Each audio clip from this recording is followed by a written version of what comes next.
Section 5.1, Metrics. At the beginning of the course, we said we were going to take some ideas from the study of subsets of Euclidean spaces, which are basically Rn with what we now call the standard topology, and generalize those ideas to topological spaces, sort of a much more general type of space in which there may no longer be a notion of distance, but we can nevertheless somehow understand the idea of nearness or of neighborhood, even without using distance. Well, there are a sort of a subclass of topological spaces called metric spaces, where the idea of nearness does come from a way of measuring distance between points. So the Euclidean spaces would be examples of metric spaces, but there are also other metric spaces in addition to that. So that's what this chapter is going to be about. And to define a metric space, we have to know what a metric is. So definition 5.1, a metric on a set X is a function from the Cartesian product of X with itself to the real numbers with the following properties. Basically, the distance between X and Y has to always be greater than or equal to 0. Don't want any negative distances. And it's going to be equal to 0 if and only if the 2 points are the same. Okay. And property 2, the distance from X to Y should equal the distance from Y to X. Reasonable enough. And by property 3 is the triangle inequality, that the distance from X to Y plus the distance from Y to Z should always be greater than or equal to the distance from X to Z. Okay, so these are some properties that are certainly true in Euclidean spaces, and we want them to be true of any metric space in order for this D to really be something like a distance. Okay, so if we take the set X together with this metric D, which again is just a function, that pair is called a metric space. Okay. So we'll show later how this actually is a topological space, show how to get open sets out of this metric, but for now let's look at 3 examples of metrics on the plane. So if we want to get Euclidean space, then we use the Euclidean metric or the standard metric, which just measures the straight line distance between 2 points in the plane.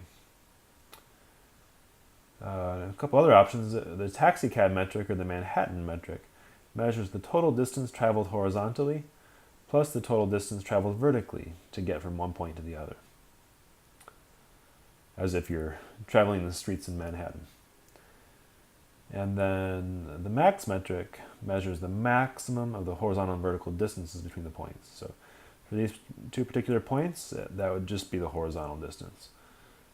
One implication of that is that sort of all these points, let's say below Q here, and not too far away from this point, would be the same distance from P in this case. Okay, so let's verify that this taxicab metric or Manhattan metric satisfies the properties of metric. First one is that the distance between any 2 points is greater than or equal to 0. Okay. And, well, distance is defined this way. It's the sum of 2 absolute values, each of which is greater than or equal to 0. So their sum is also greater than or equal to 0. And then we want to show that this distance is equal to 0 if and only if the points P and Q are the same.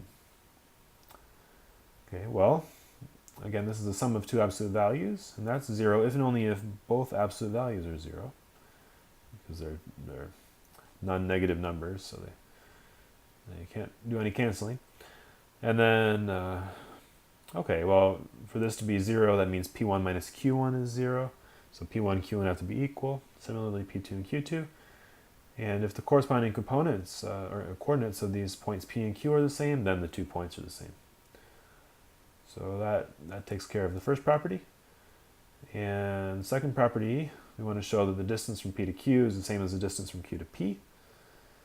And, well, that follows real quickly because inside of an absolute value, I can multiply by -1 and not change it, right? It basically just changes the order of the subtraction here.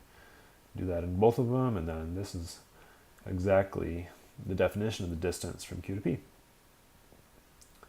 And the third property, the triangle inequality, is usually the most interesting to prove. We take the sum of the distance from P to Q and the distance from Q to R.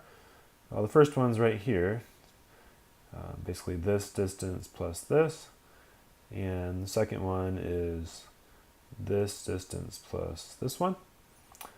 And if we add those up, well, we could sort of switch the order of the middle two summands here.